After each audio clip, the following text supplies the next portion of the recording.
Good afternoon. This meeting of the task force for reviewing the connectivity and technology needs of precision agriculture in the United States is called to order. Watermeyer is now exiting. I'd like to welcome you all to the fourth meeting of the third term of the task force. Welcome to the task force members joining us virtually, and we also welcome the members of the public who are watching online at fcc.gov/live. My name is Emily Kaditz, and I'm the designated federal officer for the task force. I'm joined by Thomas Hastings, our deputy DFO. Let's proceed with the roll call. Dr. Michael Adeline, Chair, South Dakota State University. Present.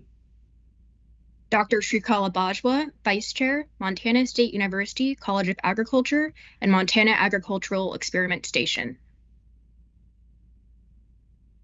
Dr. Bajwa. Brian Krogh, Vice Chair, John Deere. Present. Dr. Timothy Bradford Jr., Theta. Present. Julie Bichelle, Ethos Connected, representing Irrigation Association. Julie Bichelle. Stephen Hill, Satellite Broadcasting and Communications Association. Present. Andy Bader, Fifth Estate Growers. Dan Watermeyer Is now joining. Joseph M. Carey. Present. Heather Hampton Nodal, Nodal Limited Farms. Present. Carolyn Price, Upstate New York Towns Association. Present. Brad Robeson, representing National Rural Electric Cooperative Association. Brad Robeson. Joshua Seideman, NTCA, the Rural Broadband Association. Present. Joyce Sterling, Iron Horse Vineyards. Here. Dan Watermeyer, Commissioner, Nebraska Public Service Commission. I'm here. And from the U.S. Department of Agriculture, ex officio member Andy Berkey, Administrator, Rural Utilities Service, USDA. Andy Berkey. Well, we do have a quorum, so with that, I'll hand it over to Task Force Chair, Dr. Michael Adeline, to start the meeting. Dr. Adeline. Thank you, Emily. So I just want to say to start us off, this is the last chance for the task force members to really think about the recommendations that are being presented. And if we have strong edits, this is the time to do it before in December we take a vote on the report. So with that said, we'll get started. And the mapping, analyzing, and connectivity on agricultural lands. Joe, you're up. Super. Thanks, Mike. Welcome, everybody. Hey, Emily, we have some slides for this, do we not? We do. Tom, I believe you're pulling them up. Okay, Great. Perfect. Thank you. So, Tom, if you can go to slide number 3, please.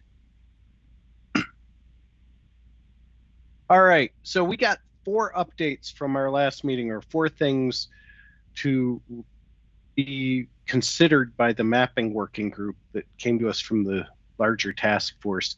And I'll go through each of those in turn. Pardon me, guys. I tested positive for COVID this morning and I'm feeling a little under the weather, but only a little. It's not a bad case. So one of the requests was from Joy, your group, I believe, saying, hey, we think we need 100 megabits per second service. And that prompted us to go back and say, well, gee, if we need 100 megabits per second service, maybe the map ought to reflect that. And so we went back and considered it. Currently, the map shows service mobile map. This is the mobile map, not the fixed map, for 5.1 if you're looking at LTE coverage. And for 5G service, it looks at 7.1 and 35.3. And we discussed it and said, yeah, we do think that the map should reflect it. Now this slide says 100 down, 25 up. One of my colleagues on the working group reminded me that the broadband definition is for fixed service is 100 down, 20 up. So it will probably change from 25 up to 20 up in the final report. But what we're saying is, hey, we need mobile broadband to really be broadband in the traditional sense. Emily, do you think, or Mike, do you think I should take questions on each slide, or should we go through all 4 of them and then come back? So, however, the group, if they have a burning question, let them ask it now. Otherwise, why don't you wait till the end? All right, super. Any burning questions? Joe, just to understand, under 5G where you have the 2 options, 7/1 and 35/3, can you describe if that's a conditional thing or what that means? No, what that means is that there's basically 3 layers to the map right now. One layer is LTE at 5.1, another layer is LTE at 7.1, and another layer is one layer is LTE, another layer is 5G at 7.1, and another layer is 5G at 35.3. And what we're suggesting is that we add a 4th layer, which would be 100 down, 20 up. And we would only include that in the 5G category. In principle, LTE can do that under really good conditions, but I don't think anybody's very interested in that going forward. It is worth mentioning. Go ahead, Heather. Well, I was just going to say, just please remind me, and the current statement of the performance levels, that is like a minimum performance level under any circumstances, or are these under certain conditions? Well, this is a map, right? So it's the map over the area under which it's the map of the area over which you can expect this coverage. Now, expect this coverage is expect with a 90% probability. So there's still a 10% probability that you won't get this. And then one of our other recommendations, reminding people, to your point, Heather, one of our other recommendations that we brought up last time was that it's on, we are recommending in the mapping group, this is an older recommendation that I won't review today, that it be what you can realistically expect as a consumer. And so currently what the FCC does is they look at the 50% cell loading, right? So if a cell site is loaded to 50%, can you get this? And we're saying, well, okay, great. If it's only loaded to 50%, but often we think that these cell sites are loaded heavier than 50%. And so they're experiencing sort of a traffic jam.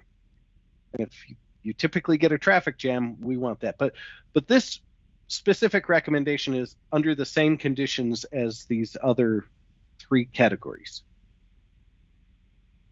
All right, next slide, please. All right, discussion of voice service. We discussed this in our last meeting. Heather reminded me that voice remains the killer app, and it's especially true for precision ag. And as part of the BDC, we found out after the last meeting, the FCC collects information from MNO is Mobile Network Operator, which is the cellular carriers, regarding voice service. They do not display the information on the national broadband map. The information is available for download if somebody wants to. I'll get to you in just a second, Joy. But from a broadband perspective, we discussed it, and even the lowest level of what they do display is quite capable of displaying voice service. So we felt like that was sufficient. We really wanted to focus our energy on broadband, and we didn't think voice was sufficient in and of itself. Nobody's going to be satisfied if they can get voice and not get broadband as well. So Under the current rules, or I'm sorry, if you can get 5.1 or anything higher than 5.1, you can also get voice. All right, Joy, go ahead. We can't hear you, Joy. Oh, there you I'm go. sorry. I actually am hoping we can go back to the previous slide. Does it also include upload speeds, or because you're? Well, this would be 20 megabits up. And unfortunately for mobile service, so this would be 100 megabits down and 20 megabits up. And unfortunately for mobile service, there is a bit of a physics constraint here. And I imagine that it's the 20 megabits up that's going to set the contours of the map. That's my intuition. But the issue is that cellular phones are restricted by their batteries, and that limits their upload speed. Whereas the base stations that are transmitting down, they have a lot of power available to them. Thank you. So, questions on voice service?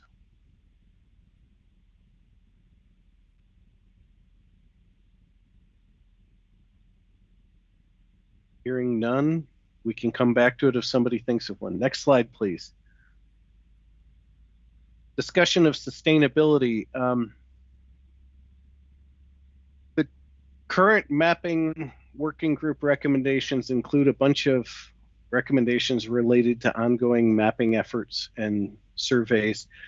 Having listened to the Accelerating Deployment Working Group, we're expanding our recommendation that USDA's surveys include, and their census include equipment manufacturers, co-ops, similar entities like that, not purely farmers. All right. Any questions or comments? Next slide, please. Mapping available spectrum. So some of the other working groups have suggested that there be spectrum set aside specifically for agriculture.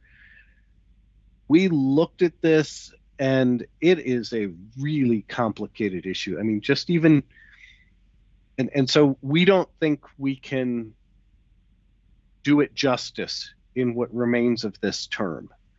It would be reasonable for a group that follows us and has more time to look at it, but we don't think we can do it well, and we're worried that doing it badly. I'm personally worried. Shouldn't speak for the group on this. Personally worried that doing it badly would do a disservice to everyone. So we're not adjusting our recommendation to include a spectrum map. We do note that NTIA has an existing national spectrum strategy, which includes spectrum sharing. And we think it's entirely appropriate for them to look at it, or if we, something resembling this task force is included in the next farm bill, maybe they could look at it, but we don't think it makes sense for us. That is my last slide for this this meeting. Questions and comments?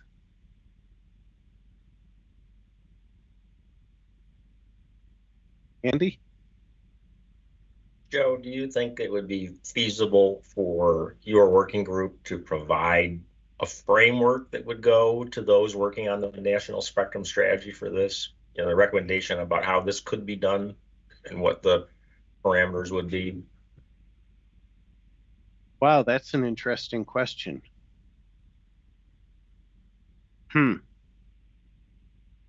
I'd like to think about that. I don't want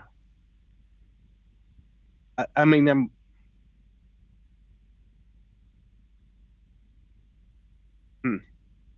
maybe you and I can discuss it offline. Is that possible? Yeah, absolutely. Because I've posited somewhat the same thing in some conversation Joy and I had via email a couple of days ago. And I think there's some natural linkage between what we've been doing on the task force and what will be done in the future with NTIA and the National Spectrum Strategy, et cetera. So if we can have deliverables that come out of this that next set of people can look at, all the better. Yeah. What I don't want to do is make a set of recommendations that do a disservice to everyone. But yeah, if you've got some ideas on that, I'd love to hear them. And I regret that we didn't talk to you sooner. All right, Joy? Yes, in the same line of thinking, looking at the spectrum strategy, the recent update that just came out this month, the focus is so strongly on spectrum sharing, and it is the implication that there is no open spectrum, there is no greenfield spectrum to be had. And if that's the case, does that obviate the possibility of a dedicated ag band? I ask that as a question. I just don't know. I'm not sure I'm qualified to answer that. I know that within the mapping working group, there is a diversity of opinions on just how congested spectrum is. My opinion is that it's quite congested, and others on the working group believe that there's an abundance of spectrum that could be made available. Where would we go to get adjudication on that? The FCC. Well, but I mean, so it's perhaps we should let maybe Emily or Tom could speak to that before the end of the meeting, but they have to be authorized to use the spectrum, and what the National Spectrum Strategy is doing is it's figuring out where there is spectrum that's underutilized and under what conditions it can be shared. And a lot of it is, as I think you pointed out in your report, Joy, spectrum sharing where there's some coordination between the multiple users in the band.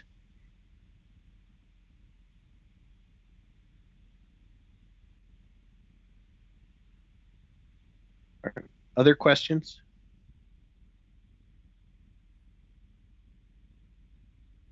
Then I for hope once, someone's Mike, I think flagging this. Oh. What's that? Oh, and I was just hoping somebody's flagging this for the further follow-on discussion. Okay. The larger question being, is there opportunity for a dedicated ag band? So that's all. Well, I think so. So the way to think about that, though, Heather, is if you do a dedicated ag band, you're taking that spectrum away from somebody else, right? And it's probably going to be the Defense Department.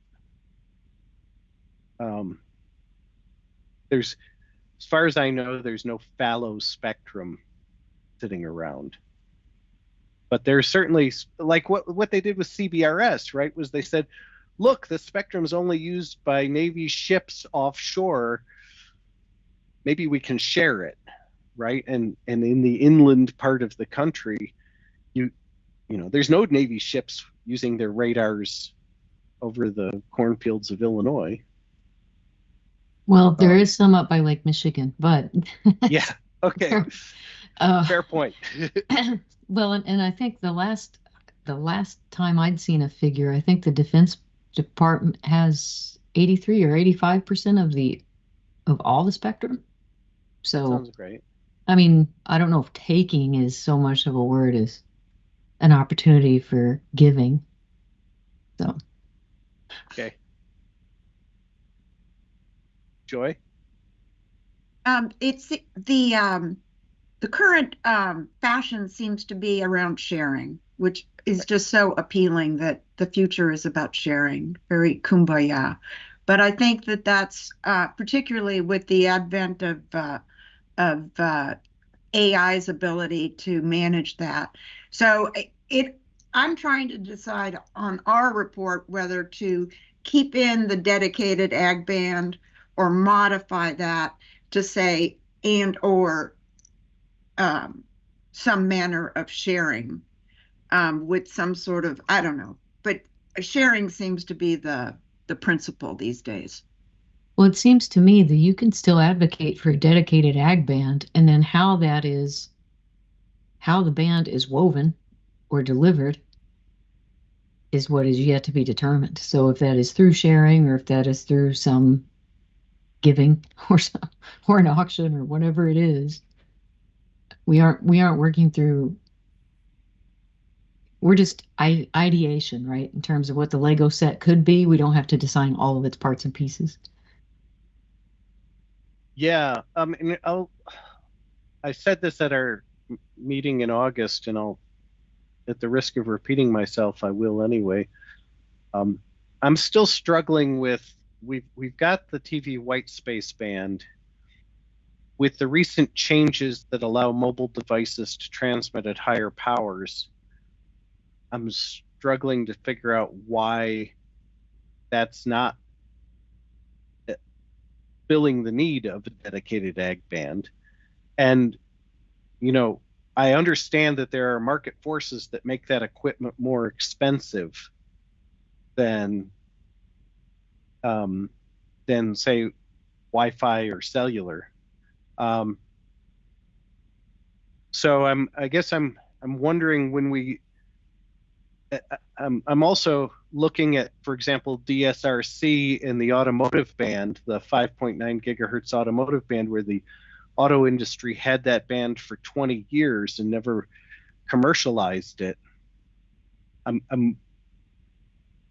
Frankly, I'm personally a little concerned that we would get the same thing with a dedicated ag band. Now, I love having a dedicated ag band, but is it actually going to produce something is what I'm struggling with. Somebody's got their hand raised and I can't see who it is. Andy Bader. So Joe, I think the concept that maybe we could adopt or recommend would be to ask for priority use for agriculture in any sort of shared spectrum model. Is that the challenge that we have? This makes good sense to me.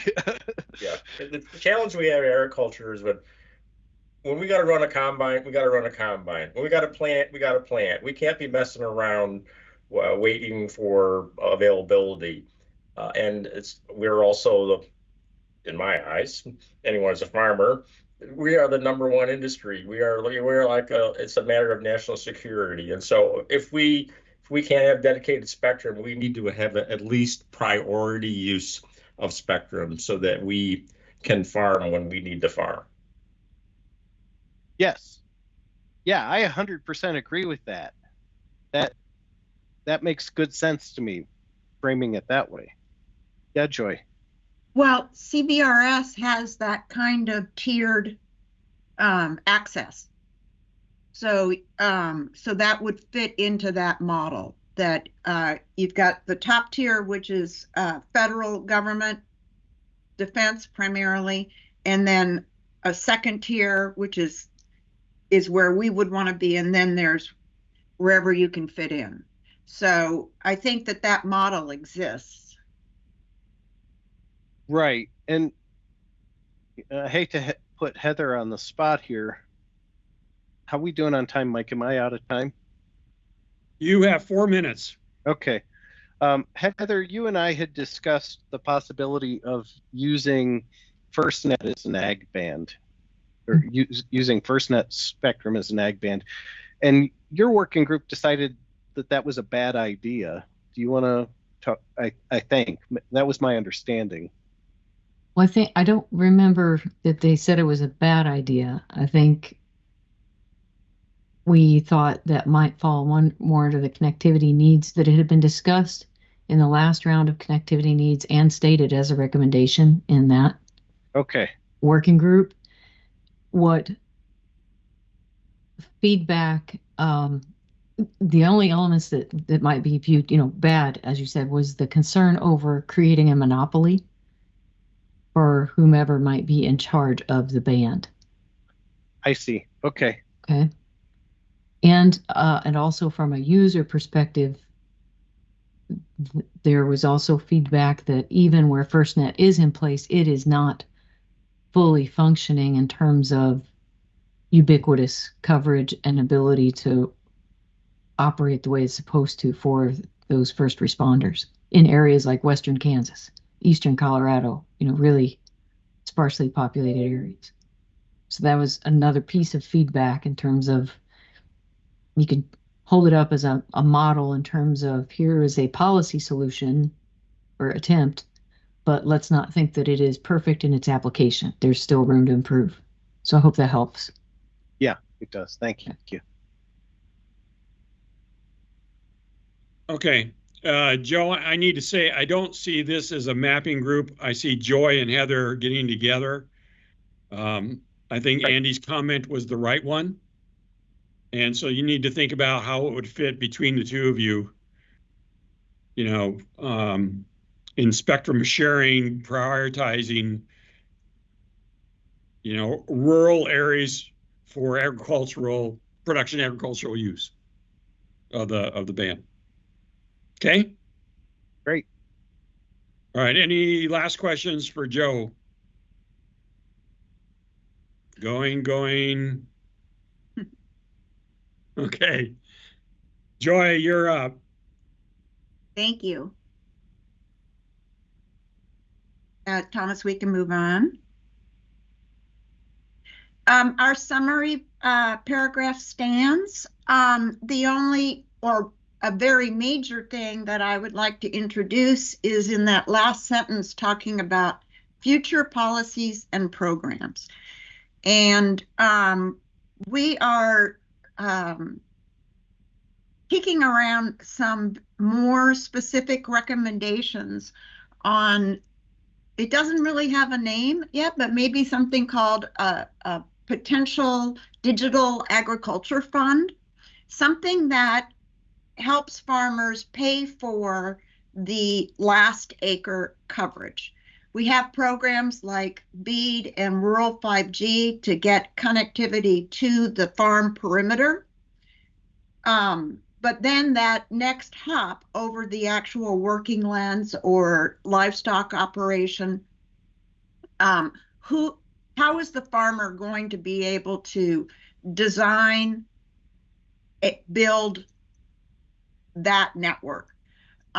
So we're working on that in terms of future policies and programs. Maybe that's something that fits into the Farm Bill if that what eventually emerges. Next slide, please. Last acre, we're committed.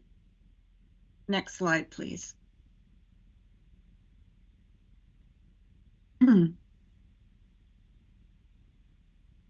Committed to these standards, requirements. Next slide, please.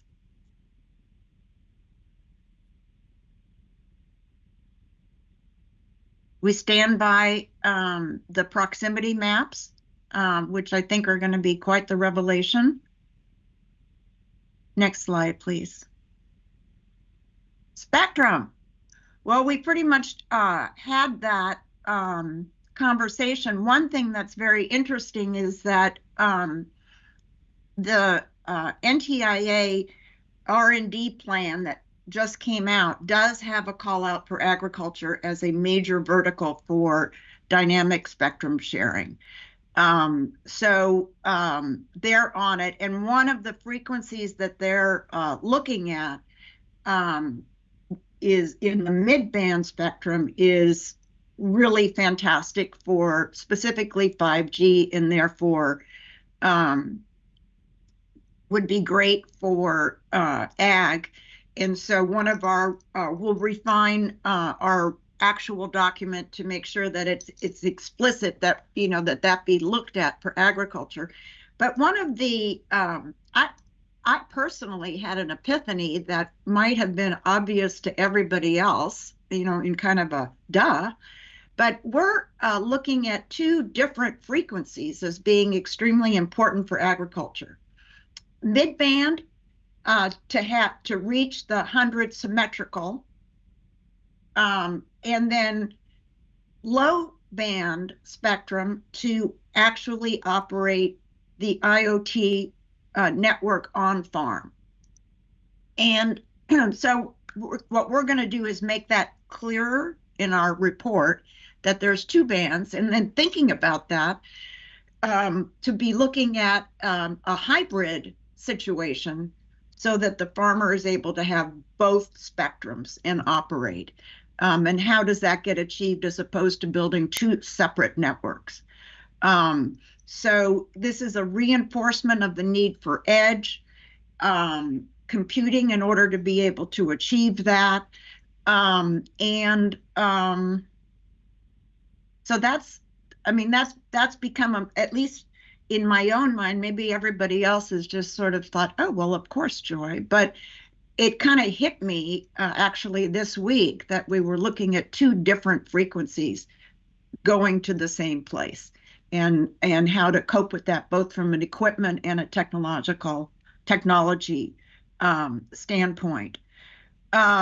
We also, there was some question internally whether the idea of unused or fallow spectrum in rural areas where the infrastructure simply was not built out, whether that was just folklore or urban myths, so to speak. But we have nailed down at least 2 different sources that is real. There is unused spectrum where again, the infrastructure simply was not built out. And so what we want to make sure that there are incentives and or mandates to make sure that use it or lose it, and so that available spectrum is actually technically available. Any questions on this? Because we've had so much, I mean, to me, this 2 spectrum thing is really interesting. It's very interesting. Because I'm thinking about beneath the canopy type app. Let me talk about Internet of Things and the 1 gigahertz and the opportunity to reach there, because right now that's a challenge. But also appreciate the way the dedicated ag spectrum band is worded here, because that is, I don't know if I need to retract my earlier statement. My earlier statement was made not having paid attention to this wording. Joy, do you happen to know, or does anyone know the use case for the minimum up speeds on virtual fencing? And I know this seems like a very specific question, but I think it's interwoven into these concepts of expanding regenerative agriculture, or whatever the next name is for it, whatever. We need more livestock on working lands, not just grazing lands. And the fact that fencing, it's cost prohibitive, it's labor intensive, it's just not going to happen. So Heather, I talked to the researcher that's doing it here at SDSU, and right now they're trying to refine the device. They're going to try to make it as minimum as possible. So like in the OIT range. Okay. Yeah. So the up is going to be very small. That's what they're working on right now. But they say nobody's really defined, significantly what that is at this point. Well, and I'm just bringing reality into the conversation in terms of, if you've ever been around a herd of any sort of animal and they get spooked by a wolf, a coyote, a bobcat, whatever, they're moving. And whatever it is that's supposed to keep them inside that virtual fence, they're not going to feel it if you don't have those rapid up speeds and a wide, it can't be a 3-foot range. It's going to have a significant warning zone. Joe, I see your hand, but I want to add that drones for the monitoring of livestock movement do require at least mid-band.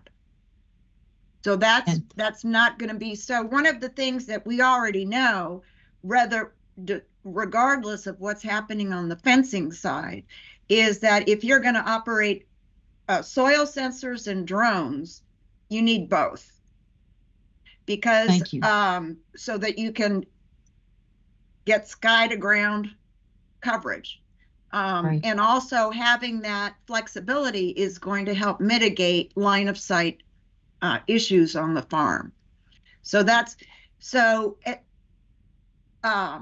again, that's where that sharing part is so important. And what you're going to want, ideally, is AI to automatically move you through the different bands based on the task, as opposed to having to sit there and figure it out. Right, especially because the drones spook the cattle too, at least our cattle. They're like, I don't want anything to do with that. Thanks. Oh, that's interesting, because I thought they were used for herding. Oh, well, yeah, because it makes them run. Yes. Well, run is not herding. But okay, Joe? Yeah, I agree with what you've said here, Joy. I just wanted to make the observation that the mid-band spectrum will have less range than the low-band spectrum, assuming that you can get the towers up high enough. And so That's the point of having the lower band for the IoT. Yeah, so the lower band will give you long range and lower data rates, and the mid band will give you shorter range and higher data rates. And absolutely 100% agree with you. You need to be able to combine them. Thank you.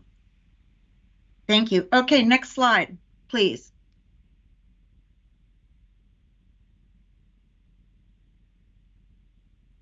Under funding here, we're going to want to put in what I was talking about before, whatever proposal we have to put forward of doing that last mile, a new program, and wherever that might fit, whether it's in the Farm Bill or through USDA or cooperation, FCC and NTIA. But this does emphasize exactly where the existing programs are and the need to prioritize precision ag within that. It's like that needs to be a top of mind, particularly right now. The point where we are with BEAD is that the states are in various stages of finalizing their allotments of BEAD money. And so this is a very critical time for those state officials to be thinking of agriculture in that regard. Next slide, please.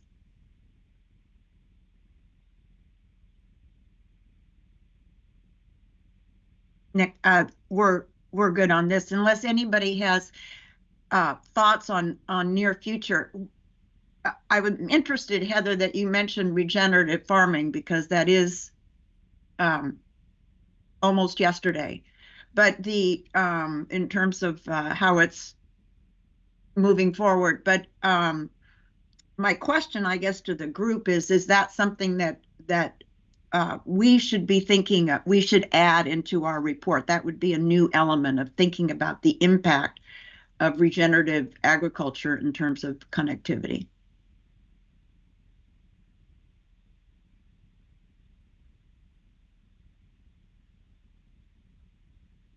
Well, one thing I noticed, I really like the way you recapped your sustainability points at the end. And maybe it just falls under use cases.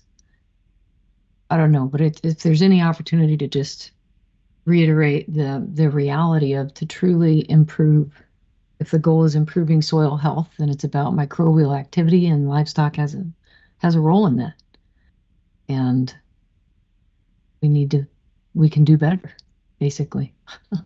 Well, that makes a good point. Andy Bader had mentioned that one thing that we're not don't have enough of in our draft right now is livestock operations. So I'm looking now at all the different places that we can plug that in. And sustainability is definitely a great one for that. I do want to add, there's also now on the sustainability issue, the sustainability of satellite launches is growing in concern. which is a mixed bag because on the one hand, right now there's only one company that really has the size of constellation needed to even meet BEAD requirements of 100 down and 20 up.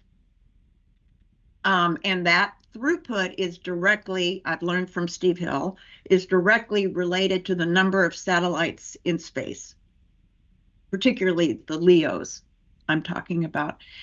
And just this month, the California Coastal Commission denied a space agency, U.S. Federal Space Agency request to increase the number of launches from the California coast for SpaceX, to put more satellites from 30 some odd to 50 some odd launches a year, saying, no, there's an environmental problem with, number one, the sonic booms, the frightening the wildlife, and then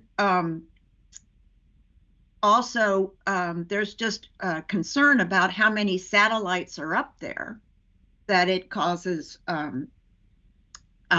light pollution and the, oh great, Steve, go right ahead. Yes, so I'll chime in on that. So on the California thing, that'll probably get worked out, but I don't, long term, that doesn't impact that much. They'll just move this overseas. I mean, the operations, it's a matter of Starlink is doing more launches out of Texas anyway, so they're gonna move that there. As it relates to concerns on light pollution and other things, very real concerns. And it's more than that. It also is potential as you get 20, 30,000 lower satellites. How does that impact all the satellites that are at the geostationary, which is located thousands of miles above that, and in some cases working on somewhat of the same frequency? So there is a lot of concern on what's going to happen long range, but at this point, it's sort of like the Wild West, and so we don't know. But Starlink is going, full bore, and Amazon's bought up all the launches, going forward. So we'll see where that goes. But ultimately, to make this work, there's going to be 30 to 40,000 low Earth satellites to be able to get full connectivity, high speed, and be able to handle volume. And you got to keep launching them because they only have a short lifespan. So it's one of these things that, frankly, it's a disposable product. And so, you start looking at all of these things, there's a lot of concerns with that, but that's where we are today. So before we go back to Heather, Steve, explain that when they die, they deorbit and burn up in the atmosphere. And they can when they re-enter Earth's atmosphere, they can drop debris.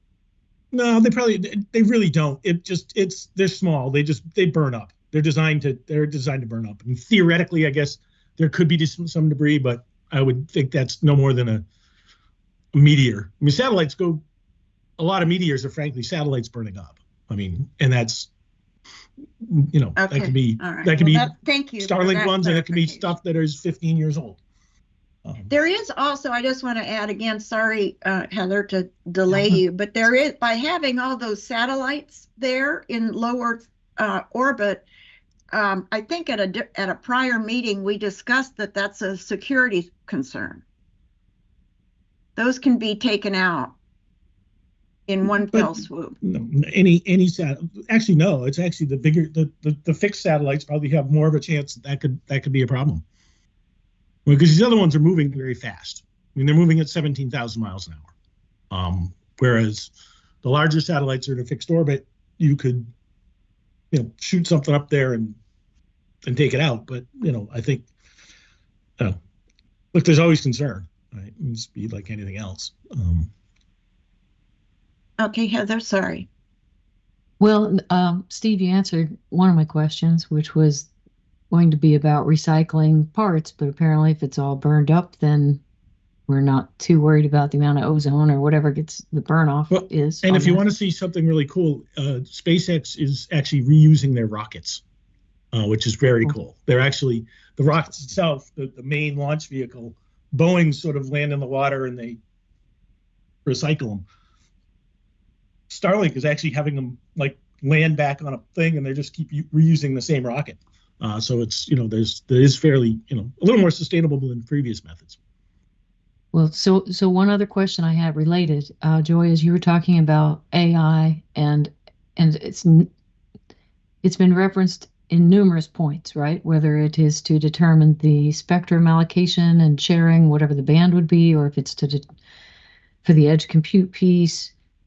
But just in general, I was thinking at one of our meetings, was it just by one search engine shifting all searches to AI, it was going to double the amount of electricity required of our grid? That to me is not sustainable. And I'm not sure that I need AI to tell me what the restaurant hours are for the local pizza place. So that's why they're opening up defunct nuclear power plants. So. Right. Well, and in our state, they're trying to close them still. It's ridiculous. AI and electricity use is a huge question in sustainability, and you'll see that on our timeline when we get there. Great. Okay. Thank you, Michael. Joy, when you mentioned livestock, you want to insert it a little bit more. I wouldn't leave out. So I was thinking maybe use the term animal agriculture or use livestock and poultry because it's a lot more than just cattle. Thank you. Thank you. I need sensitivity on anything that's not grapes.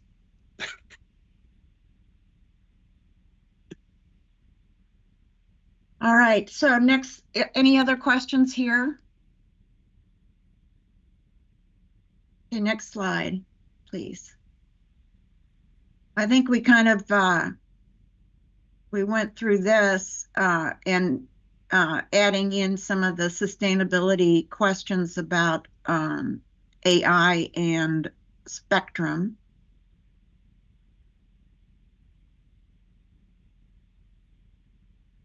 So this is a real work in progress because so much is happening. So we need to add back into this the bandwidth, the broadband, raising the broadband definition to 100/100 with latency of under 10 milliseconds. We need to the other thing that's interesting is on this question, anticipate Congress reauthorizing FCC auction authority. I wonder if that's ever really going to be an issue or if spectrum sharing just makes that a moot point. That there should not be any more designated spectrum. Maybe it should all be shared. Does anybody have any thoughts on that? I mean, are we as a country at a detriment because that authority has been, it's been gone for 18 months now? And is that a national security issue? Well, our working group, we've since learned that we as a task force cannot say, Congress, you need to reauthorize authority, but what we can say is something like, so many of these recommendations are predicated on the FCC being able to offer or auction spectrum, right? Find another way to word it, but I guess our working group concluded that this is a priority. It's just kind of at this point, it's not taken for granted, but an unspoken assumption that it just needs to happen. So it's not that there's no longer a need for it. It's just that there's been inaction. Well, yes, clearly that was sort of my thinking when we first wrote this. And now what needs to go in here is another bullet point about spectrum sharing and the NSS. I do think this may be a perfect place to insert this, but somewhere in our overall remarks, just want to hit on it again, that the idea of having some sort of continuing conversations, doing notice of intents, asking for input and feedback, or NOIs, whatever, asking for feedback, having an additional task force and convening agencies together to retain precision agriculture and serving rural areas as a priority somewhere. If that's reauthorized in a farm bill, if that's just an establishment of something, it'd be nice to catch that in this kind of a milestone recap, I think. That's a very interesting point. George Woodward thought that maybe something to the tune of all broadband programs need to emphasize precision agriculture. Yeah. Emphasize and prioritize all broadband programs. Yeah, I think, I think that's a notable goal, but it seems to me that what's important right now is establishing that somebody's responsible to continue the conversation. And there needs to be a continuing conversation and actions, and who has the responsibility to do that, the authority to do that.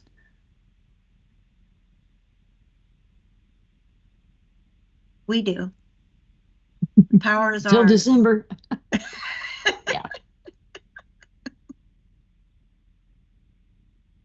I have a formatting question.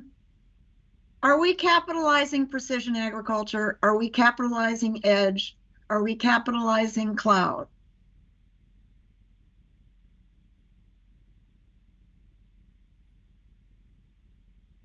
Whoa. Yeah, that's not my expertise in any sense. If you're, depending on how you're using the term precision agriculture, right? Well, If I'm going to let you're you talking about precision agriculture in of itself, or are you referring to precision agriculture? So if you're talking about it, then it's capitalized. Absolutely, it's capitalized. Well, what about cloud and edge?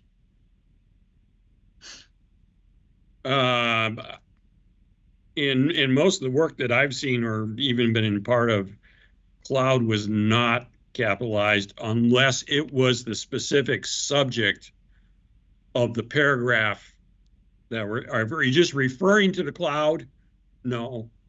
If you're actually speaking about the clouds specifically, then it is capitalized. And I wrote a chapter in a book on it, so hey. All right. Well, I would like to have somebody be in charge of figuring out that punctuation, because I'm not sure I'd be able to distinguish between when I'm talking about it or just talking about it. My intent is, once I get the reports from everybody, there's somebody here on campus, an English major, that's going to Fantastic. All right, I am now taking that off of my to-do list. Fantastic. Okay. Thank you. Thank you so much. That concludes my presentation, unless there are any other questions. Any other questions for Joy? Hmm. And let's go on to Heather. Thank you, Joy. All right, welcome to Accelerating Broadband Deployment on Unserved Agricultural Lands and Underserved Agricultural Lands, by the way. Next slide, please. Since our September conversation, our working group has had several additional discussion items, some of them related to spectrum, some of them related to funding and incentives. And one thing our working group completed is we all ranked the recommendations that we've come up with so far within the subcategories. And then we also ranked each recommendation overall against each other.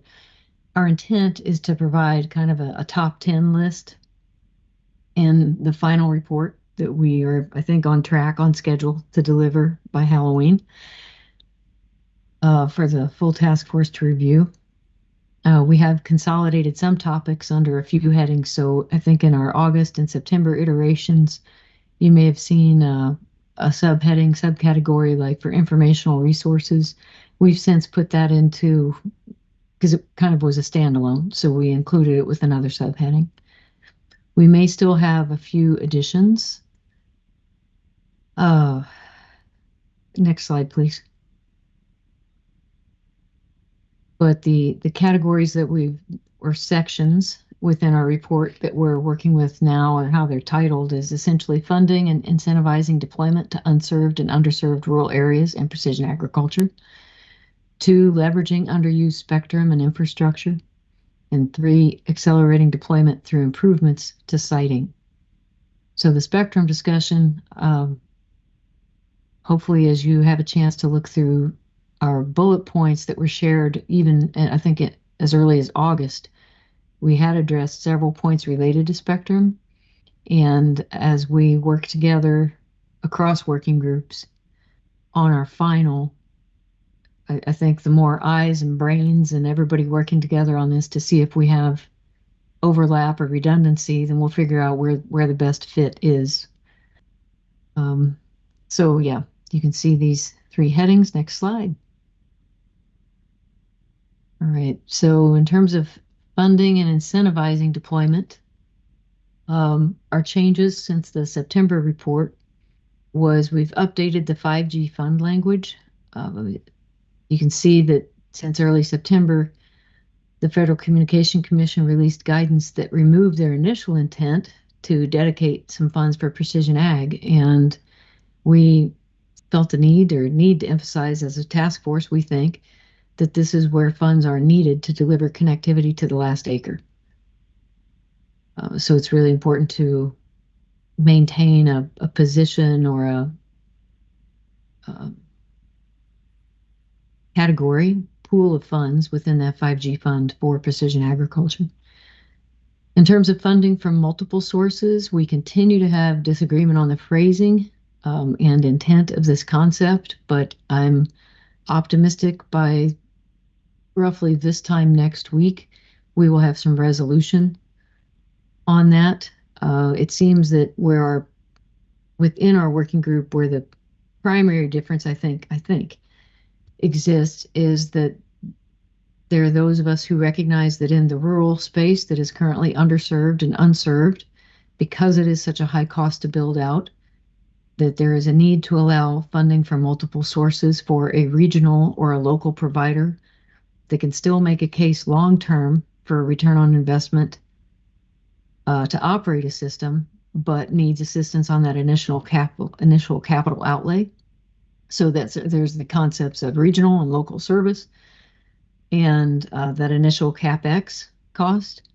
But where there's maybe difference of opinion might be those who are national carriers or providers and accustomed to participating in like nationwide auctions and nationwide programs, that they would view this, if you were to open it up and say you can receive multiple sources of funding, meaning multiple government grants, essentially, that could leave the door open to create more monopolies or kind of block out people from participating or competing in the auction. So we're trying to reconcile this. And I think we can get there, but it's this is the one area where we've had a lot of dissension. Targeted subsidy program for precision ag, and Joy had mentioned like a digital agriculture fund. So we're open to what kind of discussion you think this should take. We're definitely in support of incentives, and we talk about a few places like the 5G fund where it seems like a clear opportunity to set aside things and dedicate them to precision ag. But is there need for an additional fund, and would that which agency would hold it, how would it be allocated. Lots of opportunity for discussion there. All of the above technology. So reflecting NTIA's recent guidance, again, September, I think, first few days that came out that recognized the ecosystem approach, which we're kind of like, I think we on the Precision Ag Task Force got to be thinking with it. That's what we said. Well done. But we need to keep standards like the data speeds up and down and reliability and affordability of delivered service front and center. So we think hopefully that speaks for itself. I'm probably preaching to the choir there for the most part. Next slide. Oh, Joy, you've got your hand up. Sorry about that. I just saw that. I must have missed in previous meetings this bit about agricultural provisions being removed from the rural 5G. I thought there was a specific allocation of funds. That's question number one. But number two is one of the things that I have been concerned about is that the rural 5G fund is for public lands. And is that part of the problem? That because extending that to agriculture, at least to on-farm, would be for private use. Although we could argue that, as Andy does so brilliantly, that this is a national interest. Well, I was not aware of that. To address the second one first, I showed my ignorance there, that I did not realize that the language was attempting to confine that basically to public lands, owned or managed lands. So I apologize. I think whenever I read references to public, oh, go ahead. I was just going to say, I mean, this would be great if the FCC could give us some clarification on both of these points. Right, because my interpretation of public was, in contrast to a privately owned network that only serves specific people, like a VPN type thing. So that's a great question. The first one you asked, though, with regards to when was that removed, I think it was removed right about the time we had our last task force meeting. So it's still, new information since the last time we convened as a task force. Okay. But yeah, I see Tom's and Emily. I know you're on with us, and I can't read the full list of everybody who's on right now, but do you have any insight in a response to Joy's second comment? Yeah, Joy, I don't believe that me or Tom worked on that proceeding, but we can follow up with our colleagues and get back to you. Yeah, and I'd also just like to get some guidance on how the wording has been changed to not have, it was like it was sizable. It was like it was a sizable chunk of that was supposed to go to I thought agriculture. So if that's changed, that is a major change. Can you do me a favor and just to make sure this doesn't slip, email me and Tom with your written questions, then we can follow up with you. Thank you. Mm-hmm.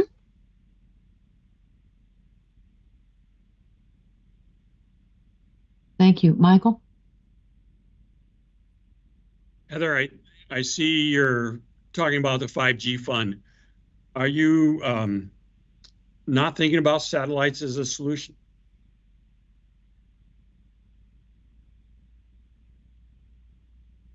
You're on mute, Heather. Right. No, we had that in our August recommendations that the direct-to-device efforts should be, accelerated or accentuated. And that's where we saw the biggest play for agriculture. But if there's more that we need to say there, I think, again, we're working from iterations of reports rather than a complete set, but we do have a priority for direct-to-device, and in our different contextual language. We acknowledge the ecosystem, basically requiring all of the above technologies at several different points in our report. Okay, so when you put together the final report, it will show a flow of the ecosystem, whether that be 5G, satellite, whatever white space, it'll show that. We don't have a visual of the flow or how they connect necessarily, but we do have bullet points or recommendations that address various aspects of the ecosystem. Okay. Components of it. Yeah. Thank you. Yes, thank you. And at this point, we don't have any visuals in our report. If you'd like us to build some, then we'd probably need to know that. No. Okay. Changes or additions to leveraging underused spectrum and infrastructure. So we have, as I shared, we have a section on leveraging underused infrastructure and spectrum, considering spectrum as part of infrastructure to deliver precision agriculture. And so we have several, I went ahead in a separate document that's in front of me. I've kind of tried to highlight those that relate to spectrum, thinking it might touch on some of what we've heard from the mapping working group as well as connectivity needs. But in terms of the bullet points that are in front of you here, I mentioned it earlier in some Q&A, but I think it's so important that somehow this task force calls out the need for the FCC and NTIA and USDA and any other agencies to enact these priorities. And enacting takes several different forms. So I would hope that we as a task force elevate this. I didn't see it in the bullet point summary or the list of bullet points in the summary that we received ahead of this meeting.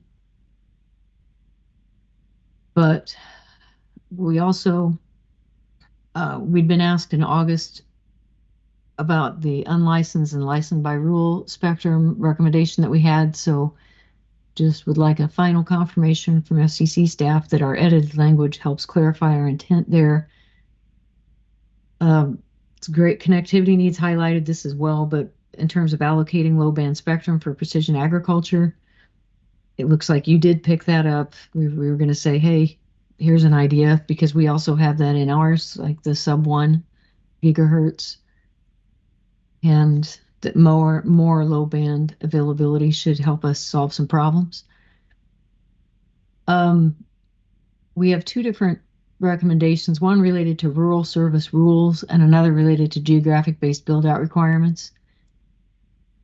So in terms of our final ranking and the flow, if you will, of priorities, we've got to discuss how we're going to reconcile in our final ordering of how we present the report, but the content's still there, the substance is still there from what you've seen in earlier renditions.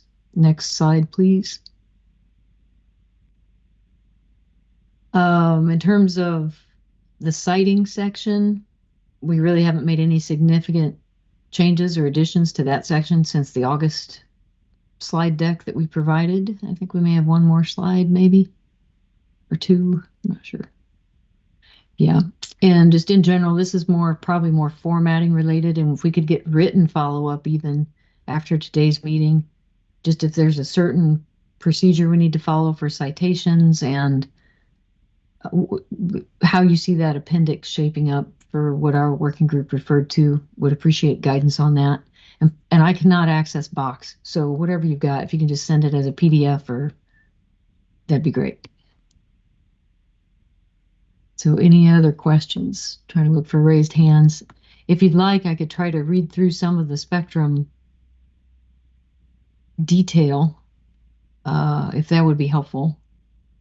You do have a little bit more time, so if you want to do that, Heather, go ahead. Okay, all right, okay. Well, I'll actually just kind of read it verbatim. I'll try to read slowly. I don't read with meaning or intent, but here we go. Encourage use of unlicensed and licensed by rule spectrum. Do not discourage the use of networks that rely on unlicensed spectrum or licensed by rule spectrum. including general authorized access in the CBRS band. But we'd also like to make a licensed option available. Under a targeted subsidy program for precision agriculture, we just acknowledge that it may be necessary for sparsely populated areas where it's difficult for a commercial wireline, wireless, or satellite provider to serve. We plan to emphasize the need to plan for 6G and beyond with scalable, evolving applications. Allocating low-band spectrum for precision ag. I think I referenced that look at allocating a sub-1 gigahertz spectrum for modest speed Internet of Things use, such as a licensed version of low area, low raw, with modestly higher power levels and coordinated but not necessarily exclusive channel allocations. Incentives, another spectrum one, creating incentives for further build out after initial license term. So incentivizing further network deployment by wireless licensees in a manner consistent with universal service objectives.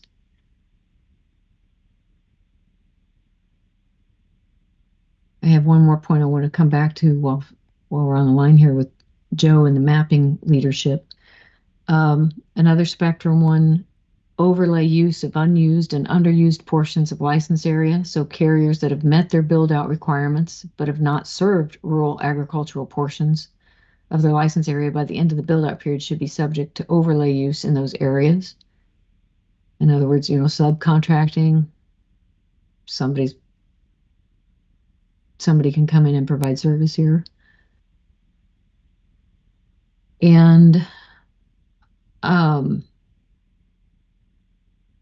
just in general, almost all of this is built on a foundation of fiber as deep and as far as it can go, by the way. But since we were talking about spectrum, I just wanted to highlight that in case there were some themes that would pop out to other working or task force members. We have other spectrum related when we talk about like mapping RTK towers or other existing assets when we think about infrastructure that might not currently be in use. So the idea of mapping where they are and what kind of specifications they have for power supply, and then marketing those, providing that inventory to potential providers so they could determine if that works in their system, or if they want to modify their system to include that. So question on maps. Ongoing efforts to ensure quality of maps. FCC should ensure its maps of unserved and underserved locations that are the foundation of funding decisions are accurate. So we've got this kind of general statement hanging out here, but in my mind, I think that is the purview of the mapping working group. And we probably don't even need that in there. But, Michael, Srikala, and Ryan as task force leadership, if you determine, I don't know how you want to approach that final edit, but. Yeah, no, and you don't need that because that's the charge to the mapping group specifically. So. Right. Okay. I'd leave that off. Okay. So those are just a few highlights from much of that spectrum conversation we had shared a few months ago, but I'd welcome questions, comments. I've marked a few homework items that Joy and I need to work on together here,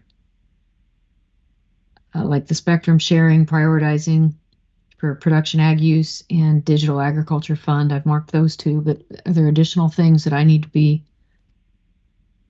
communicating and getting feedback from our working group on here in the next few weeks? Thoughts, questions from the group?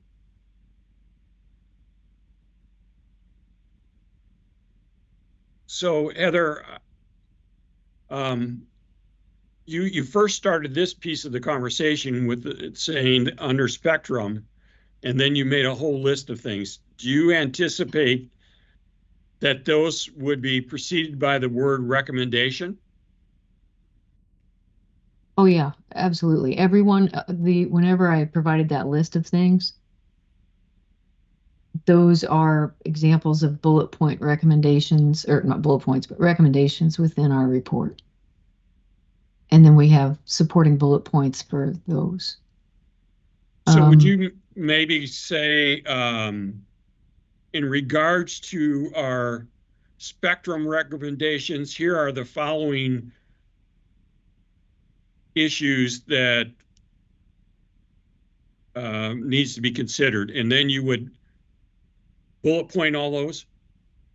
Yeah, we actually have an introductory summary under leveraging underused spectrum and infrastructure that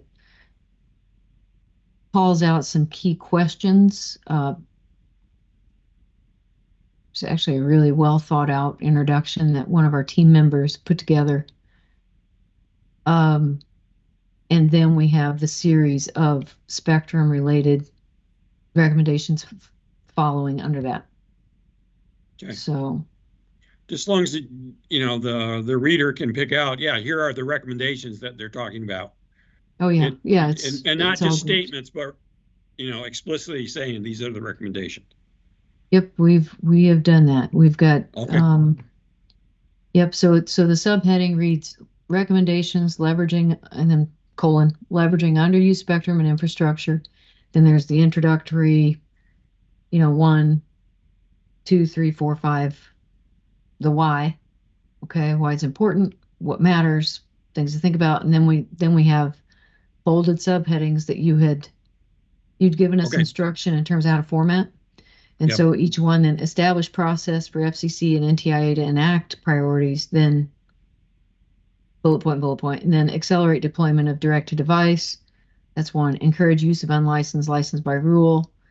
Allocate low band spectrum for precision ag. Catalog underutilized spectrum. Incentives for further build out after initial license term. Incentivize build out of cellular base stations. Adoption of rural service rules. Use of geographic-based build-out requirements. That's overlay okay. use. You get the idea. There are a few Yep. more. Okay. Develop test beds for private networks. Yeah. Very good. All right. Any questions for Heather? Okay, not seeing any hands. Josh, encouraging adoption and precision. And thanks, Heather. Okay, so I think here we go. Next slide, please. So there is not an awful lot of change from the last meeting, but I'll walk through anyway, just to kind of give an overview of where we're landing on the recommendations, and if there are any outstanding questions, we'll answer them. But generally what we're taking a look at in adoption is really, we took a look at how ag tech can play a role in addressing farm labor shortages. At the same time, however, even if we see a greater adoption of ag tech, what that does is it will solve certain of the human labor shortages, but it will then create demands for additional skills, for higher skills in terms of deploying, managing, maintaining, diagnosing, and repairing complex equipment. The other change to this Charge 1 adoption, and we reworded the recommendations to move them from summaries of our findings to recommendations based on those summaries, is we took a look at cybersecurity as well. One of the things that we focus on is the coordinated efforts of different federal agencies and the role that the FCC and USDA can play. For example, the FCC this past year adopted rules for a voluntary program for IoT device labeling, where IoT device manufacturers and developers, if they adhere to certain standards, can place an IoT approved label on their equipment that meets certain federally defined standards for security. Again, it's just an example of an avenue that can be taken on the developer side, but then on the user side, coordinating efforts to educate farmers and other stakeholders about cyber threats. I think that a lot of people think of cybersecurity risks in terms of financial markets, bank accounts, or personal information, but might not be viewing them in terms of adversarial attacks on feed bins or irrigation systems or other ag tech. So we'll move on then to the next slide. Here we combine two charges, and this is something that we saw throughout our work. There was a lot of intersection. It's a bit of a Venn diagram when we're talking about adoption and outreach and education. But what we focused on here is the usefulness of deploying legislative and regulatory measures. And we didn't specify legislation, we didn't specify any regulation, but just thinking very generally about how agencies and policymakers can work with farm bank and credit systems to structure financing silos for grants and loans and other opportunities that enable enable in particular small farmers to obtain broadband-enabled equipment. That's really where we're seeing the biggest barrier to adoption. The larger farms are able to do it. The smaller farms are not as able to adopt. At the same time, we discuss and identified colleges and universities and their extension services as really well positioned to not just develop the precision agriculture technology, but also to create industry-oriented curricula that can evolve in concert with technology development and educate up and coming students on where the markets are going. The universities and their extension services can also support internship and apprenticeship programming opportunities and create ROI models for farmers as well to figure out a little bit, I guess, with a little more clarity how the equipment can improve their yields and also decrease their costs and inputs. We'll move on to the next slide, and I'm going to pause. Does anyone have any questions, comments? Okay. Partnerships among industry and stakeholders. How you can look at disparate parties from across the spectrum to promote adoption of broadband and ag tech on farms and ranches and promote precision agriculture. And this can all roll out in concert with other federal initiatives like BEAD and the Universal Service Program, as well as unique partnerships between ag and non-ag sectors. The Ohio State University is working with the Ohio Farm Bureau, State Farm Bureau Federation, and also Nationwide Insurance Company, which is an underwriter. And the insurance company's interest in ag tech is that as you reduce human labor needs, you also reduce opportunities for farm labor injury. And then that, of course, has a benefit to them as well. So you can see that these sorts of innovative partnerships are in place. There's also space to begin thinking about using unlicensed spectrum and how different parties can come together, using unused spectrum for the farm, whether municipalities can then take that spectrum that's not being used on the farm and use capacity in their towns and communities as well. Questions or comments? Okay, charge 5, next slide. Wait, I'm sorry, Josh. Yep. Oh, Okay. Yeah, you got click on the draw. I see Click on the Andy's draw. hand is up. Okay. Yes. Josh, a couple Yeah. slides and get my hand up fast enough. That's okay. So in the discussion about providing financial resources to farmers, I am of the opinion that sometimes loans and matching funds actually end up disenfranchising small farms. Small farms don't have the paperwork capability, they don't have the credit, they're not able to manage those programs. And I'm wondering whether your team has looked at grants and other ways of putting this technology directly in the hands of small farms that don't encumber them with a lot of other requirements that they just can't meet. Right, so I mean, we spoke very generally about existing USDA loan and grant programs that farmers could take advantage of, and making sure that those programs are geared so that the farmers can obtain that funding for precision ag equipment. In terms of the bandwidth to fill out applications, I mean, that's certainly something that we see in the broadband service provider space with the small companies. There's often an awful lot of paperwork to be done. And there's a difference if you're a small rural ISP with 40 employees as opposed to a small farmer with maybe family and maybe just a few other workers. I'm wondering whether in that respect, if you have Farm Bureau federations that can help small farmers manage some of that paperwork and provide some guidance, no different than we think about in terms of digital literacy and training opportunities, but almost USDA or other federal grant or loan literacy opportunities where you can have someone on hand who's familiar with the process, who can help small farmers walk through it.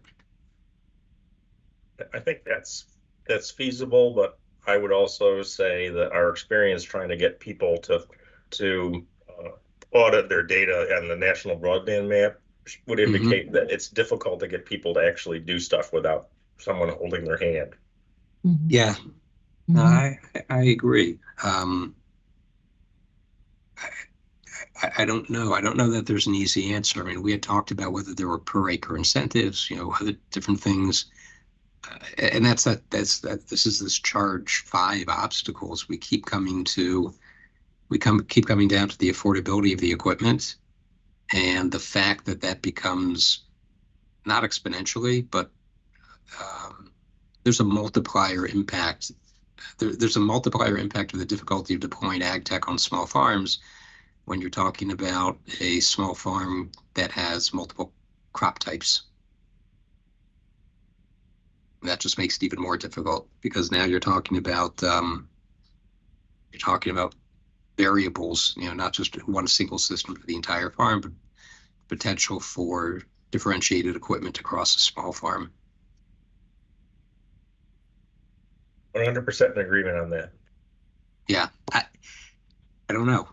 I wish I had a better answer. Josh, what about FSA? What about when they go to sign up for farm programs? Is that a place that could help facilitate with that small operator? I think so. I think it's going to vary by your office, and a lot of them have been consolidated over the last few administrations, and it's catch as catch can. I mean, in reality, I think you can add it to a workload, but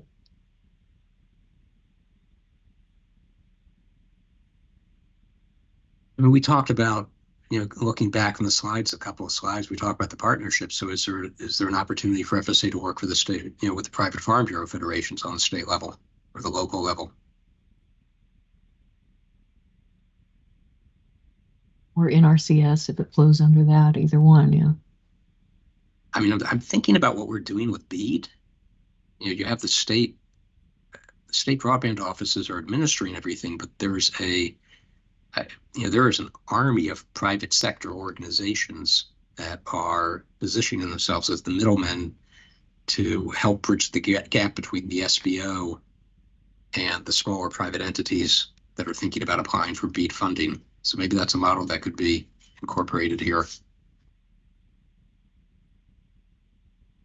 I'm going to throw out one other thought here based on spectrum reallocation work that I was involved with years ago. I'm wondering whether there's a potential for competition from the manufacturers themselves. Hypothetically, if a farmer knew that there were multiple sources of equipment that were available for his or her farm, and similarly, those manufacturers also knew that farmer was a potential customer, then if there was a standardized application form that someone could help the farmer fill out, maybe that's that manufacturer, the dealer is trying to sell, then I think it's more likely to happen than, sadly, I would say, going to an FSA office or working with Extension or any of the quasi-government entities. If there's a market-driven reason for people to sell things and make money, then I think forms will get filled out and things will happen. So rolling it back to you, that would envision a universe in which you've got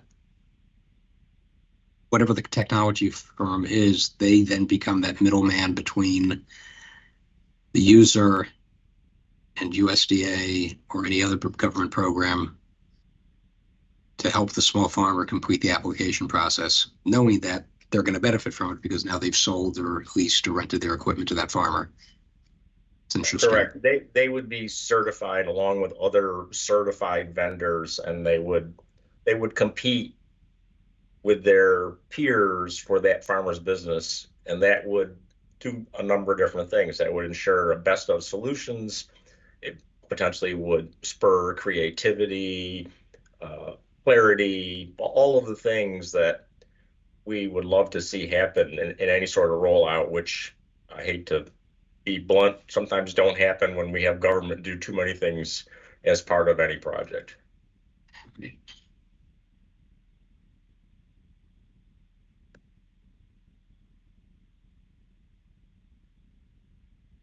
Which then raises the question of, that gets into what's the economic incentive? What economic incentives exist? How do the numbers roll out on that?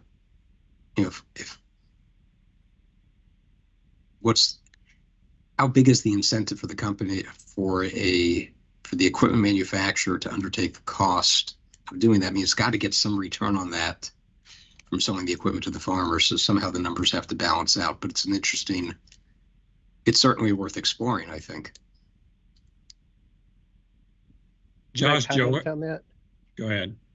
Yeah, in a previous life, I did a lot of networking that involved like Homeland Security grants, that sort of thing. And we often saw equipment vendors in that area where the equipment vendor, whether it was cameras or networking equipment or what have you, would wind up writing a grant proposal to the federal government. And that did work well. I mean, Motorola wound up getting an awful lot of grants in my experience in that part of my life, because they were brilliant at writing these grant proposals. But that was typically a six-figure purchase. And I don't know that we're talking about that in these cases. I think we're talking about something much more affordable, but it can work. But I'll send a note out to the work group and see where they land on this. Get their thoughts. And we can certainly fold that into whatever final product emerges on October 29th, at least to raise the question.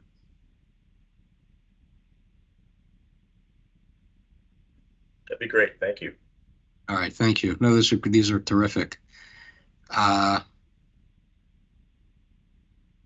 right, so we just covered a lot of Charge 5, talking about the obstacles, and again, we keep landing on the land grant university extension services and what they can do, not just from the ag and the technology perspective, but also how they can help model out the economics and the financial modeling. So that takes us to Charge 6, and this actually gets back to what Joe just said in terms of learning lessons from other sectors.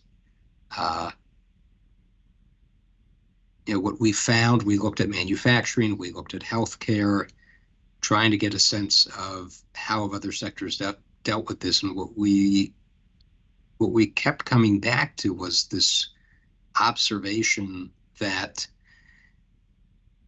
multi-sector relationships are incredibly important. That's one. We also found that there are regional differences that are manifested not just in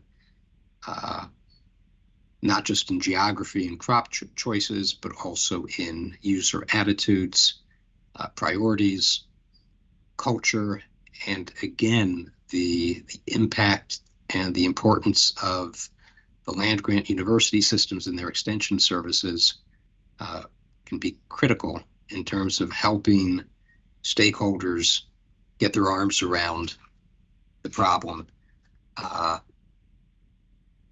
Again, this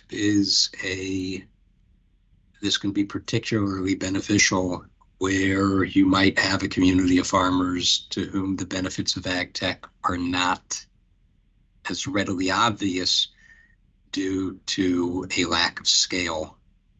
So again, modeling out how we can make the benefits a little bit more apparent, how we can improve the performance and improve the ROI. Again, one of the examples that came up in discussion was a precision manufacturing regional alliance project that was implemented almost 20 years ago in a number of New England cities that had seen their traditional manufacturing decline. And this collaborative effort in Massachusetts and the Pioneer Valley region was able to bring back some jobs, bring back some economic vitality and vibrancy to these communities by really helping them make the shift from what we would call traditional mechanical manufacturing into precision manufacturing. Finally, charge 7, unless there are any hands raised. So charge 7 is metrics. How do we measure this? And there's everything. The inputs include non-renewable energy, soil erosion, land use, water, fertilizer, pesticides, all sorts of chemicals. How do you measure the impact of ag tech on emissions, including ozone depleting gases or aquatic toxicity or waste production and utilization? Are there impacts for landscape, for natural or agricultural biodiversity, for air quality, water quality, animal welfare? There's no shortage to how granular the metrics can go. But as we think about this, where we began to land was thinking about different categories of metrics: sales, revenues, and profits, taking a look at the type of technology, the adoption, taking a look at sales data, productivity and yield increases, and beginning to then get into that mode of, we measure what we treasure, and then using those figures to inform, and again, getting back to the usefulness of creating an ROI model of finding out where that delta is, where the tipping point is to make the ROI manageable for a small farmer. That helps us along that road. In terms of where we are in the document itself, the work group has it now, and our internal deadline is to get our last round of edits in by next Monday, the 21st. And that gives us a week then to reconcile any editorial changes, make sure we've got the footnotes cleaned up, and then get that back to the task force leadership by the 29th. So any questions or comments? Any questions for Josh? Josh, I have one. Have you looked at metrics that may not be seemingly directly related to precision ag. Let me give you an example. So all the vending machines in our res halls are on the network. Mm-hmm.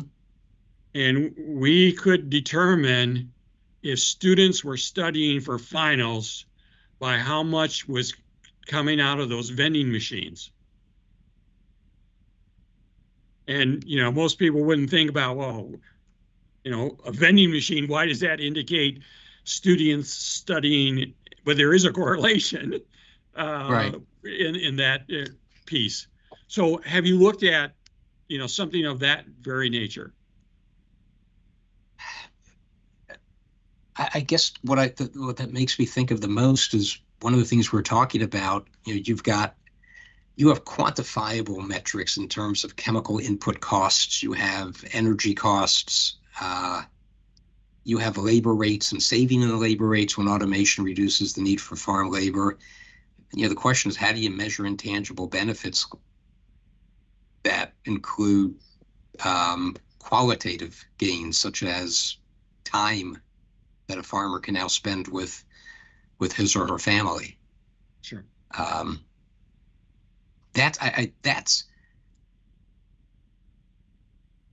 think that the quantifiable data we were able to list out, I think it was the qualitative benefits became a little bit more difficult. Yeah, how do you measure that? Sure. But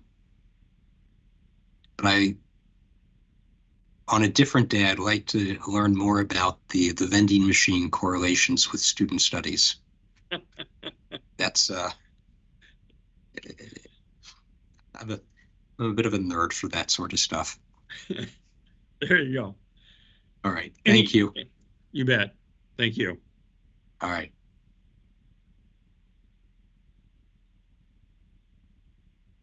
All right. So the next piece is the draft executive summary that we created. Okay. And hopefully people have had a chance to look at it.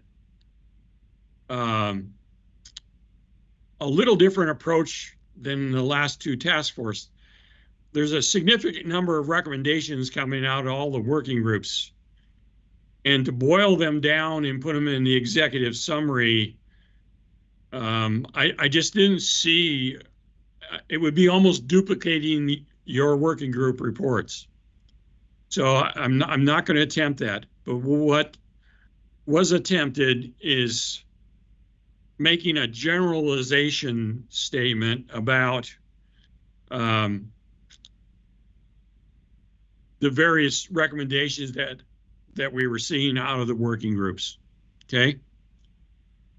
And using your summary paragraphs, because my intent is to put your summary paragraphs in.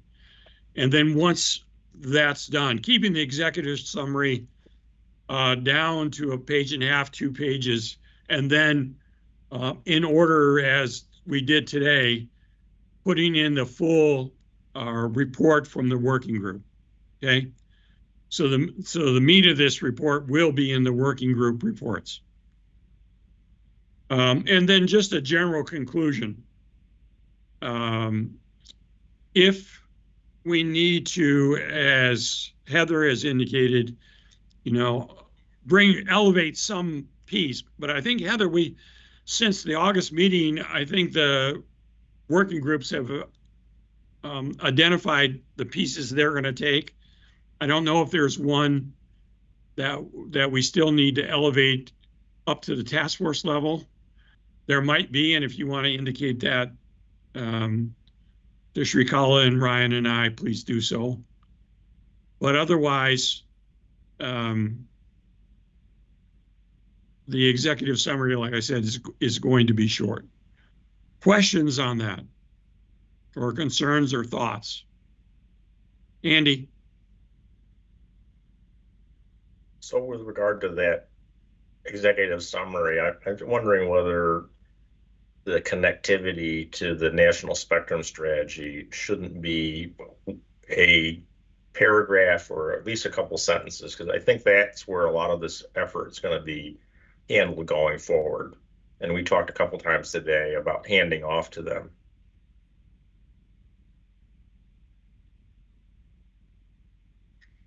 Well, certainly hearing it in quite a few of the working groups, I don't have any problem with that, and could add something in there. I would appreciate, if you have some thoughts of what that sentence would look like or a paragraph, just send them to me, and I'd look to work it into the executive summary. Thanks. You bet. Joe?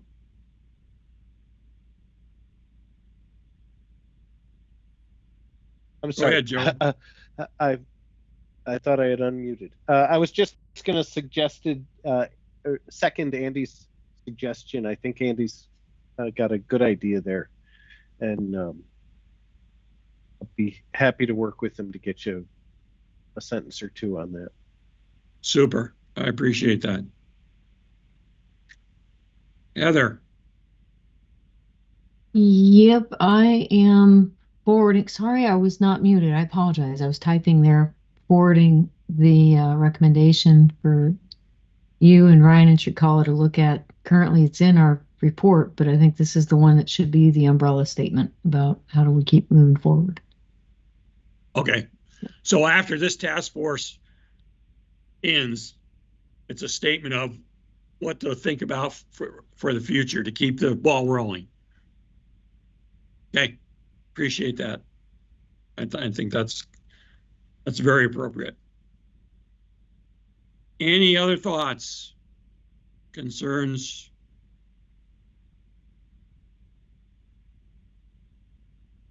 Okay, well, Emily? I was going to say, if you want, we can have Tom pull up the executive summary on his screen and share, if that would help stoke discussion. Okay. Let me get to Andy, and then if in the meantime, if he would do that, that'd be great. I do have one more thing that I think I raise each time we go through this procedure for our various terms, and that is the awareness of what is happening internationally with precision agriculture and spectrum. And I still maintain that that's an area that, even though it's not been part of our charter, that really should be, particularly now that we're at a point in time where we've seen some bad actors. We have a situation potentially with drones that could be manipulated against us in agriculture, et cetera. And so I would call that out as a subsequent action that we should highlight. So you're talking about security, Andy? Give me a little bit more thought there, if you would. So I would certainly security, but there is also a piece associated with spectrum allocation and manufacturing with regard to band allocations, so that there's certainty among manufacturers for what bands would be utilized. So there's economies of scale internationally, that there's continuity from a standards perspective, et cetera. So I think that's something that we should have our eye on going forward. Okay.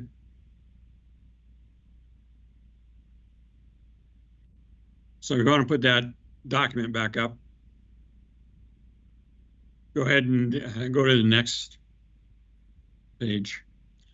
So if you look at what's here, the first two paragraphs are bullet plate, just really talking about how we got together and the four groups that are the working groups that have been designated.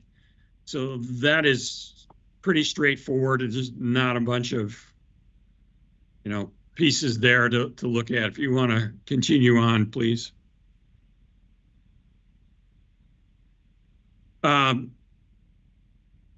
So I'm gonna hang on. I've got to look at my hard copy to see where I'm at here quick.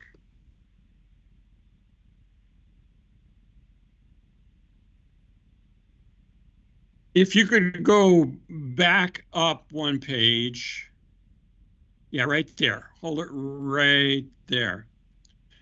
If you look at, so I identified the 4 working groups, and underneath that paragraph is of my wording.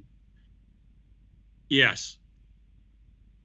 And I talked about that the working groups use each working group defined what sustainability meant, and that they used their own lens as they worked on their particular area. Does that sound reasonable in its approach, that paragraph?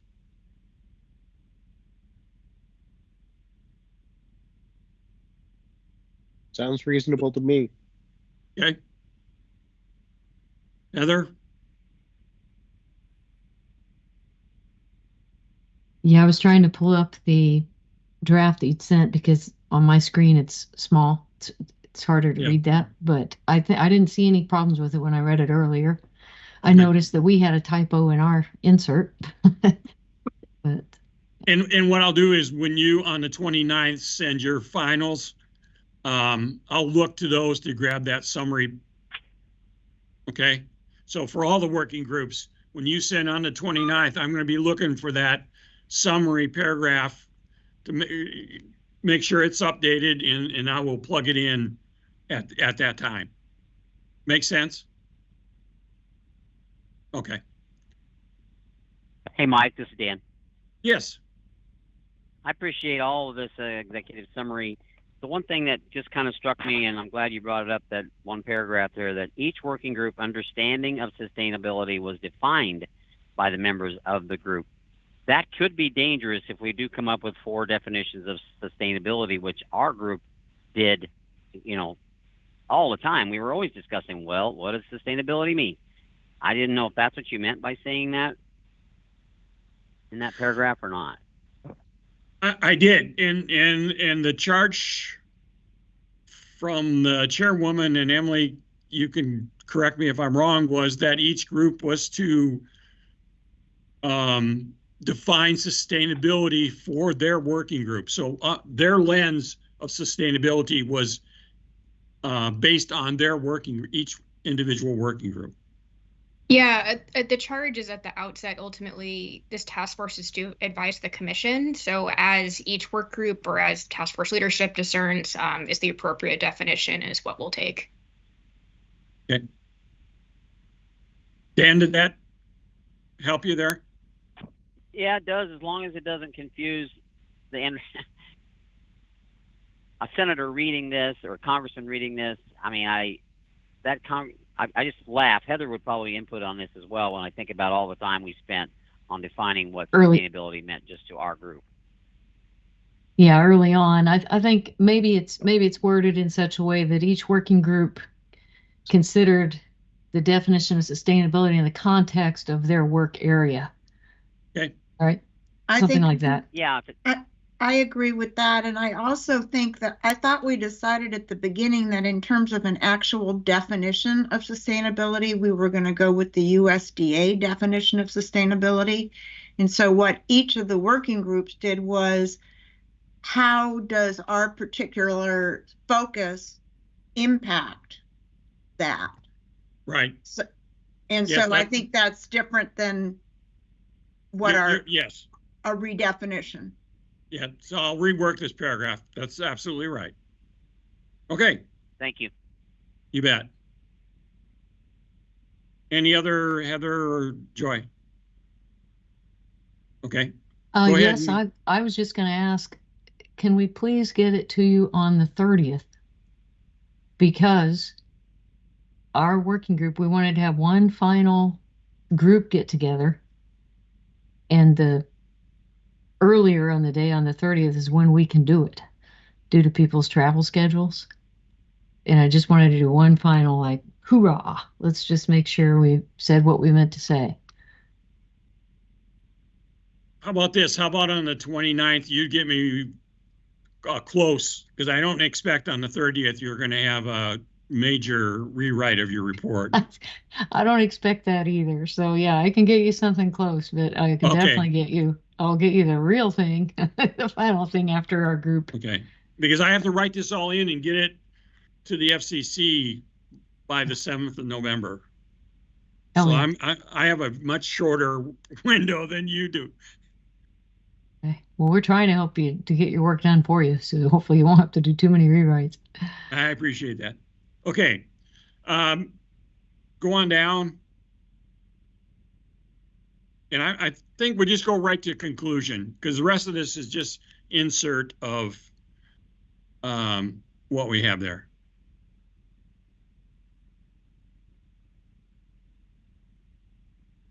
So again, this piece I wrote, and any thoughts on that? I think the one statement that I would highlight is the agriculture industry is moving to the next major evolution, which is one based on connectivity and digital first data driven business. I hope you agree with that statement. Maybe not. Anybody have thoughts on that one?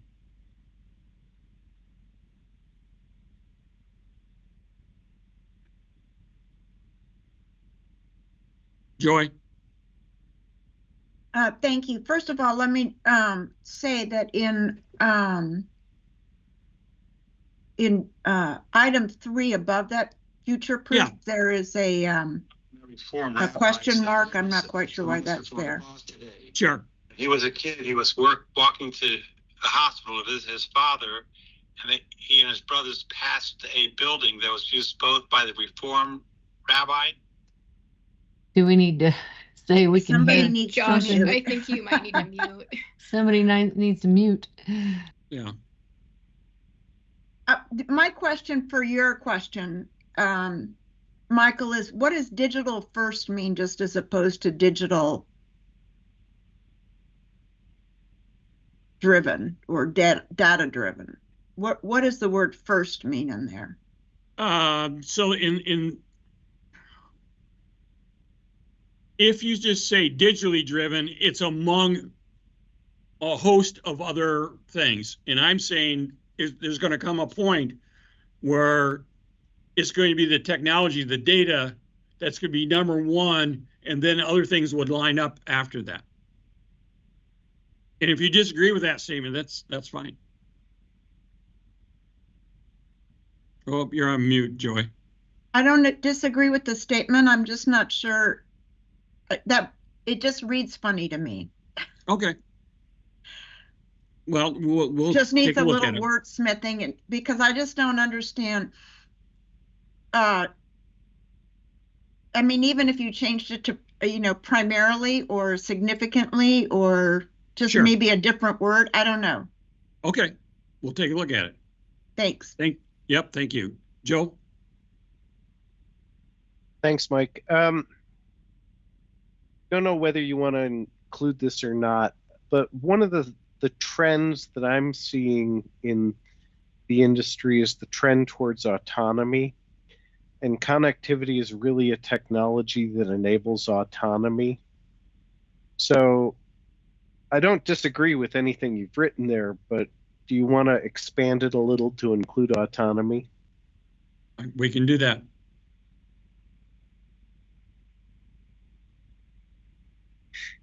Okay.